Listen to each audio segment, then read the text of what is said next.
Halo, Waalaikumsalam. Berjumpa lagi bersama saya, Wong Ganteng Sak Donya. Mohon untuk tidak disebutkan nama dan identitas siapapun, karena saya rekam pembicaraan kita kali Siap, ini. siap, siap, oke. Bagaimana ini Mbak, saya ngobrolnya, membantunya? Iya, Om Sandro masih ingat yang kemarin yang aku minta itu kan nomornya apa, lawyer. Nah, terus?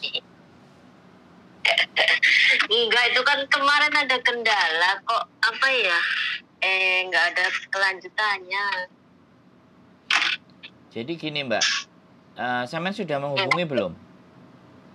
Sudah, Terus dia meresponnya bagaimana? berhentinya di sini kan, ditanyain kan, ya udah ditanyain bla bla bla bla, terus ada solusi buat mau di apa namanya, disomasi dulu. Terus? Nah iya, terus untuk mau somasi kan kebetulan aku ada connect sama kakak. Nah kakak aku datang ke situ, cuman kan nggak ada apa namanya, konfirmasi dulu sama aku kalau mau ke situ. Jadi datang ke situ tuh sia-sia, karena seharusnya kan datang ke situ tuh mau buat apa ya, rekaman untuk percakapannya itu loh. Ya. Suruh direkam dulu kan itu sebelum disomasi. Nah udah itu ya udah, terus laporan aja kalau kakakku udah kesana tapi kosong, itu nggak ada dapat apa-apa gitu. Terus ya udah dimintain aja, terus apa alamatnya, terus nomor namanya itu kan dapatnya udah nggak langsung dapat KTP-nya. Harusnya kan waktu datang ke rumah itu minta KTP-nya kan nggak dapet, tapi aku minta sama seseorang ada namanya aja gitu, nama lengkap segala macam udah dikirimin.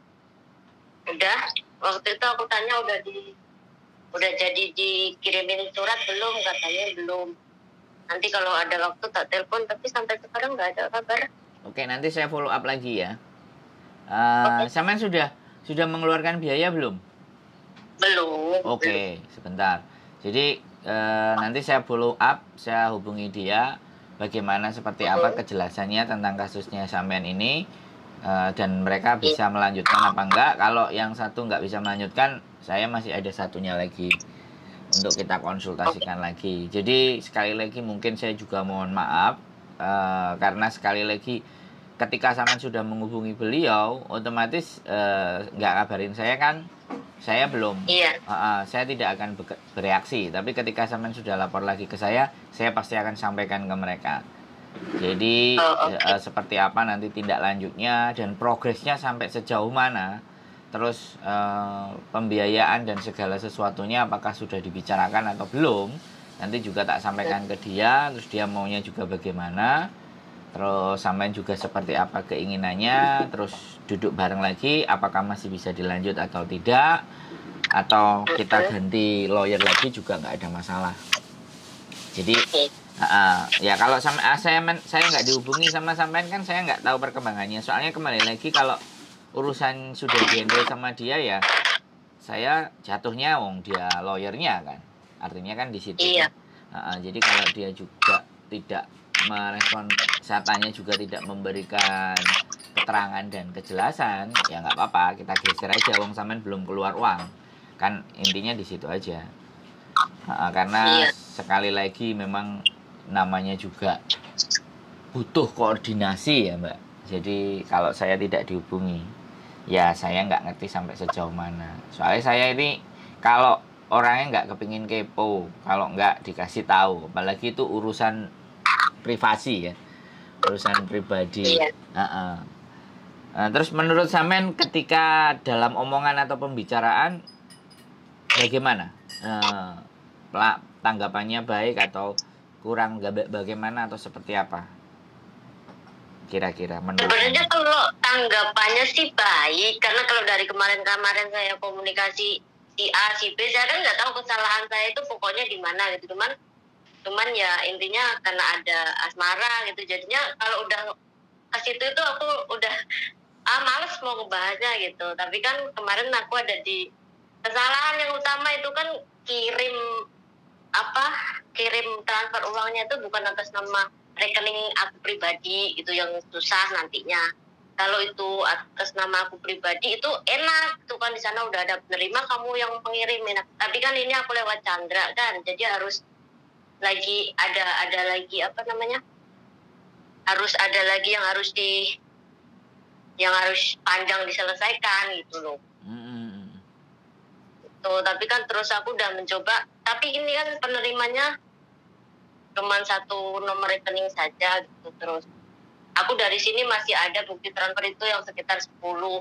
Kalau yang lainnya itu udah hilang gitu. Terus gimana konsultasinya itu, apa aku harus cari lagi di sini sama nomor yang kemarin aku buat kirim. Tapi kan aku udah coba nggak bisa didaur ulang itu bukti transfer itu kan.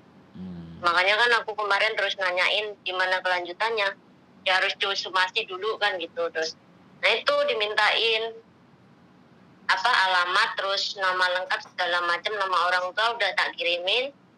Terus turun inget-inget lagi aku transfernya itu bulan-bulan apa gitu ya, cuma tak inget-inget aja itu sampai tak cocokin yang nilainya 10 tadi itu udah. Nah udah dari situ udah nanti dibuat somasi dulu gitu kan. Nah udah itu saat aku tanya lagi udah ada disomasi, katanya belum. Terus aku nanya katanya masih sibuk, nanti kalau udah longgar di telepon itu. Ya udah aku tungguin sampai sekarang belum ada telepon. Oke. Saya lanjutkan Gitu. follow up nanti bagaimana kelanjutannya dan seperti apa perkembangannya, nanti saya telepon sama sampean. Oh, sebenarnya kalau aku nanya sama omnya pribadi, sebenarnya masalah kayak gini tuh perlu nggak sih, perlu diulas nggak sih? Kalau aku tuh sebenarnya udah capek tapi ya greget juga gitu. Akhirnya kalau terus lanjutin terus. Capeknya tuh apa ya? Ya udahlah, uang segitu udah hilang, mungkin ya bukan rezeki gitu. Iya udah. Tapi kalau gregetnya lagi tuh ya kepengennya itu tahu gitu loh, ini tuh karena apa sih bisa terjadi gitu. Apa dia tuh memang sengaja dari awal buat rencana kayak gini, atau memang sebenarnya di tengah jalan ada sesuatu yang buat dia kayak gini kan gitu. Halo, udah? Soalnya dia terus belum, dia ini kan sebenarnya mantan pacar lah gitu.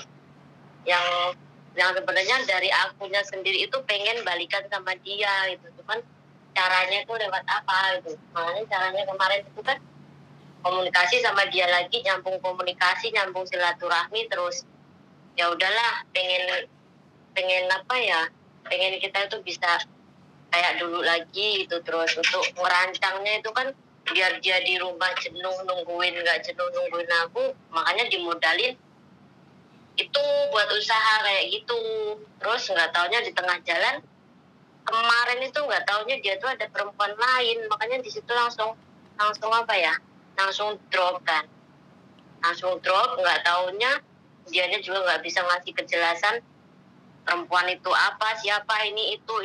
Dan akhirnya ya udah dia itu pergi dari rumah, udah waktu itu nggak ngasih ini apa-apa, nggak ngasih konfirmasi sama keluarganya atau apa, itu enggak. Terus kalau menurut omnya sendiri tuh gimana? Jadi gini Mbak, kalau kita mau mempidanakan seseorang atau mengkasuskan seseorang, itu banyak beberapa memang persyaratan yang harus kita penuhin ya, untuk sesuai perkara gitu kan.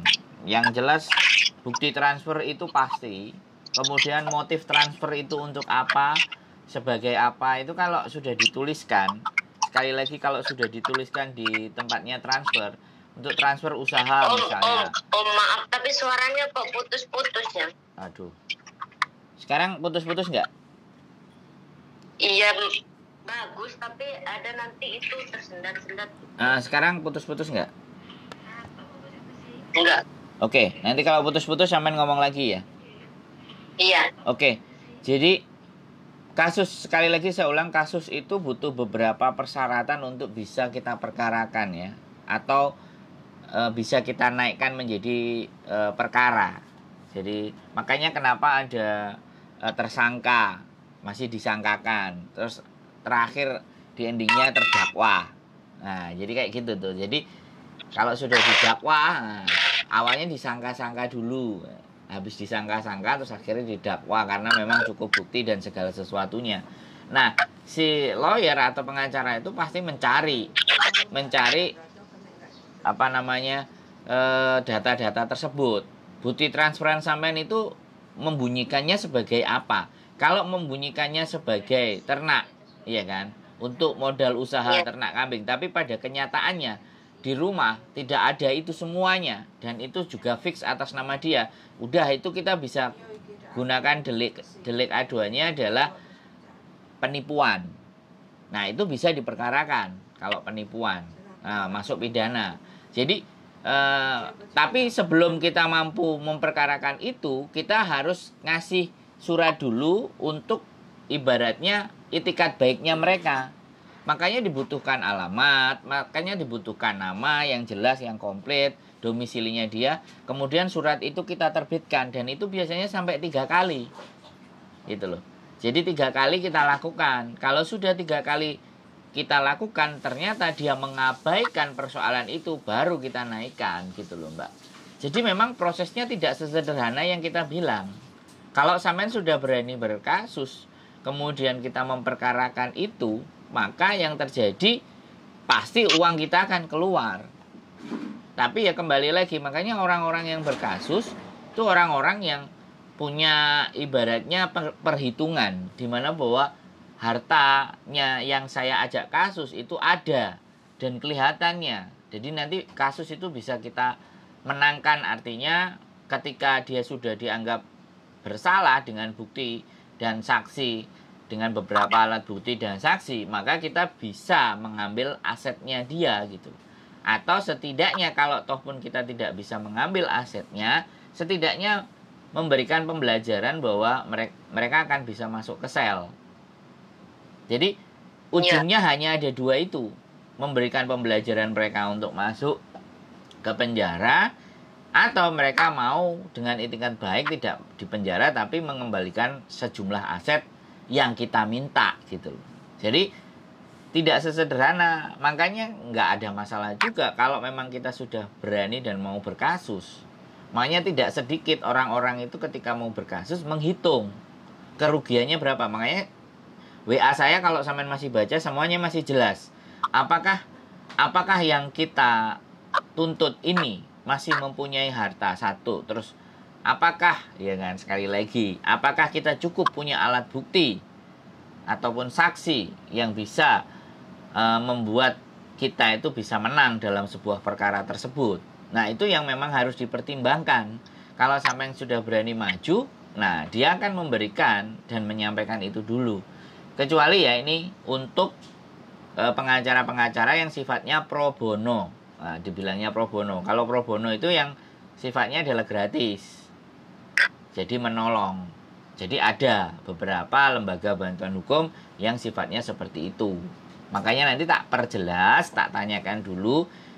Karena bisa jadi ya sekali lagi kekurangan alat bukti, kekurangan saksi, kekurangan bahan untuk kita bisa ajukan perkara, itu juga bisa kita sarankan sampai untuk cancel.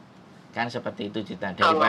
Daripada nantinya sampai yang habis untuk membayar si pengacara tadi, membayar dirinya sendiri misalnya. Daripada sampai aku kok bayarnya sakmene tapi ternyata kita nggak kuat dan nggak cukup semuanya untuk kita perkarakan. Nah, jadi kan bargaining powernya di situ Mbak. Jadi nggak ada masalah, kita tidak berpikir apakah sampean lilo legowo atau apa, tapi kalau sampean sudah lapor ke pengacara, ya kan, dan sudah berani mau menaikkan dengan segala bentuk konsekuensinya, ya pengacara pasti akan, namanya juga profesi itu pasti pekerjaan. Kalau pekerjaan ada biaya yang dia keluarkan. Nah, biaya yang dikeluarkan itu apakah worth it atau seimbang, sepadan dengan kasusnya sampean dan kehilangan sampean. Karena rata-rata pengadilan itu tidak hanya berhitung kepada aset yang akan kembali, tapi kadang ada yang bermotif untuk memberikan pembelajaran buat mereka. Ada yang seperti itu juga. Jadi aset nggak apa-apa, nggak terambil kalau memang dia nggak bisa mengembalikan. Kalau bisa ya syukur, kalau nggak bisa ya masuk sel kan. Kuncinya hanya 2 itu. kalau perkara itu. Kalau kita nggak kuat, malah dia bisa balik nuntut kita. Dan itu yang akan dihitung sama pengacara dalam proses memperkarakan sesuatu. Begitu Mbak E. Karena yang dihukum nanti kalau dituntut balik kan bukan pengacaranya, sampeannya. Jadi itu yang serba dihitung. Nggak apa-apa. Kalau komunikasi dan ngobrol nggak ada masalah. Sampai nanti ketemu titik temunya bagaimana, dan nanti pasti akan dikembalikan ke sampean lagi. Udah Mbak, udah saya lakukan ini sampai bagaimana gitu ceritanya. Nggak apa-apa, saya akan temani sampean. Yang penting jaga komunikasi aja. Saya yang di Hong Kong, dia yang di Indonesia. Begitu Mbak. Iya, kemarin kalau saya sih sebenarnya saya orangnya juga ini, kalau saya berani itu karena saya juga niat gitu. Niatnya pengen dia itu cerah gitu. Enggak sih, nggak mempersalahkan masalah uangnya, udah enggak. Pokoknya intinya ya pengennya dia tahu apa yang dia lakukan itu salah gitu aja. Aku nggak ngotot pengen uangku balik atau harus keluar biaya lagi untuk ngurusin masalah ini, bukan. Tapi aku pengen masalahnya itu selesai gitu, nggak berhenti cuma sampai di sini, nggak ada titik terangnya gitu. Siap. Bisa. Nanti saya akan lanjutkan. Enggak ada masalah itu sebenarnya. Tinggal komunikasi aja yang mungkin kita nggak ngerti juga kesibukannya dia dan seperti apa. Nanti tak jembatani untuk ke sana. Nanti tak kasih tahu. Terus ada lagi kira-kira hal yang ingin sampaikan? Udah jelas kalau. Nanti saya follow up dan bagaimana hasilnya. Seperti apa nanti saya tak lapor sampean. Halo? Oke, iya, terima kasih. Siap. Karena kalau saya sendiri mau nanya sama orangnya itu nggak enak terusan nanya. Nggak apa-apa. Nanti saya akan sampaikan. Biasanya kalau dia kayak gitu, komunikasinya langsung dibikin grup. Sampean, aku dan dia. 3. Biasanya dia begitu. Jadi kalau dia nggak sempat dan nggak bisa balas, saya yang harus balas ke sampean. Iya. Soalnya kita kan bagian dari tim dan teman, friend, dan asisten. Jadi seperti itu Mbak. Siap. Iya, kemarin itu saya terbangun lagi tuh karena lihat yang kemarin ada live sama Om Kuya itu. Jadi asik ini. Pokoknya harus naik lagi gitu, maksudnya naik lagi biar orang-orang kayak gitu tuh tahu diri gitu, nggak terus-terusan dia menang gitu, enggak. Kita nggak boleh lemah, pokoknya harus kuat gitu. Boleh, makanya ada yang speak up 1, 2, nanti mudah-mudahan juga coba tim kuasa hukumnya yang Pak Surya Utama nanti apakah juga care kalau sama saya sodorkan kasusnya sampean juga, kalau ternyata mereka juga bersedia dan oke, ya sekali lagi semuanya tetap minta data, minta pertimbangan, terus sudah bukti apa yang bisa kita kumpulkan, benar. Jadi seperti itu Mbak. Jadi kalau nggak kuat cukup buktinya, ya pastinya akan disampaikan ke sampean dan kira-kira solusinya apa, apakah kita tetap maju apa mundur, kan kembali lagi di situ kan. Jadi semuanya butuhkan beberapa alat bukti dan saksi. Itu kunci soalnya dalam sebuah perkara. Kalau kita tidak mampu dan tidak bisa memberikan beberapa alat bukti, nah itu yang akan jadi lemah. Pengacaranya juga pasti mikir gitu. Dia ya memang butuh duit, tapi juga kalau nggak cukup alatnya buat perang kan gimana kan Mbak? Kan gitu tuh. Iya. Oke. Nggak apa-apa, pokoknya kita coba semuanya. Kalau sampean masih mau fight ya, kita coba realisasikan apa yang menjadi keinginan sampean. Gitu aja sih Mbak. Iya, ya udah enggak. Siap. Udah lega sih, maksudnya masih bisa dikomunikasikan lagi. Bisa dong. Bisa kan, masuknya dari saya. Kalau ada sesuatu ya balikkan lagi ke saya kan gitu toh Mbak. Iya. Nah, nanti bila perlu ada waktu kita konferen bertiga atau bagaimana atau seperti apa. Nanti mungkin biar karena sampean juga ada di dalam majikan, mungkin kesulitan mencari apa, terus butuh misalnya surat kuasa atas saya untuk meminta beberapa bukti kiriman atau transfer atau apa, kan kita bisa gunakan untuk kepentingan itu gitu. Kita lobby sama mereka untuk mencari datanya itu kan gitu. Iya. Oke? Oke. Terima kasih banget atas bantuannya. Pokoknya seneng lah sekarang ini unek-unek kita itu ada yang ngedengerin itu, pokoknya seneng banget. Iya. Kalau dari dulu tuh kita cuman bingung mau ngapain gitu, orang pasti nyalain. Siap. Ke satu pihak gitu, alah udah gini salah, dan kita sekarang ada yang belain walaupun nggak semuanya itu positif, tapi kan kita pengennya ya yang namanya orang salah itu kan ya pasti tahu lah kita pernah salah, tapi kan kita pengen bangkit. Betul, siap. Nggak dipandang dari sisi gelapnya saja. Iya, siap. Bahwa benar itu. Makanya saya hadir buat teman-teman, buat siapapun teman-teman yang di Hong Kong yang butuh untuk ngobrol dan cerita. Oke. Siap. Saya konsultasi sama kakak saya sendiri aja, pokoknya kan udah ada asmaranya ini, pokoknya dia udah langsung mengutuk gitu gini. Aduh, yang namanya manusia itu mana sih yang nggak punya nilai seperti itu gitu. Yang namanya manusia itu kan juga manusiawi lah. Kalau kita pengen deketin seorang itu karena karena kita punya rasa sayang atau gimana, tapi kan ini cari solusinya gimana, bukan untuk menyalahkan satu sama lain kan gitu. Iya. Ya enggak. Itu kan orang-orang memang yang mau cara singkat. Jadi kadang-kadang semuanya pengen simpel gitu. Goblokin, nyalahin. Jadi itu banyak, bahkan di sosial media kan ada seseorang yang notabene-nya hanya bisanya ngomong-ngomong kayak gitu. Tapi ketika kejadian itu terjadi, ya siapa, sekali lagi kan, kita punya empati, kita punya simpati, ya kita bagaimana mengobati lukanya, atau bahkan ini bisa kita serang balik kan, bisa seperti itu juga gitu. Tapi konsekuensinya seperti ini apakah sudah siap, kan kayak gitu juga tuh. Kadang-kadang ya memang seperti itu, Mbak. Ya itu pendangkalan cara berpikir, dan sampean ngomong dengan orang-orang yang notabene-nya tidak punya kapabilitas, tidak punya kemampuan, tidak punya bagaimana mengatasi sebuah persoalan. Jadi moyong kita berbicara sama orang-orang yang memang hanya bisa judgement gitu. Itu repot. Gitu. Halo? Iya, benar. Iya, pokoknya ini udah sangat dibantu banget. Pokoknya terima kasih. Nggak apa-apa. Pokoknya buat Mas Sandro sama tim, pokoknya Miss Juni itu pokoknya is the best.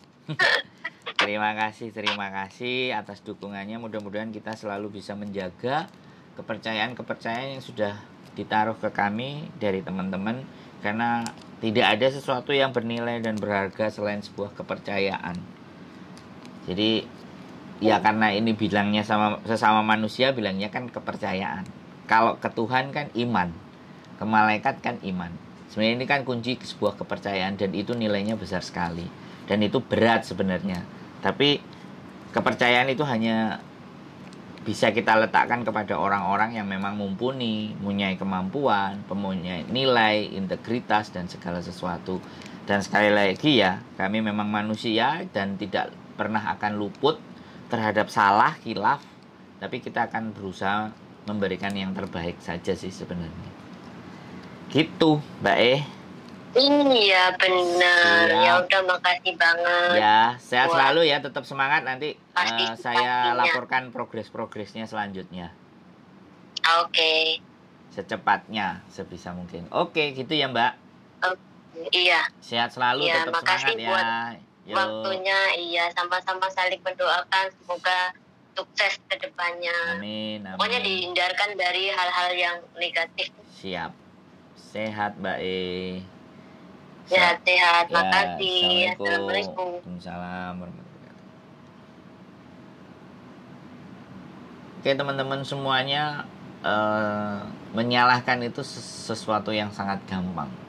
Membodoh-bodohkan, menggoblok-goblokkan orang, itu hal yang sangat mudah. Tapi ingat ya, ketika kita menunjuk satu orang dengan jari telunjuk kita, 4 jari kita yang lainnya menunjuk ke arah kita.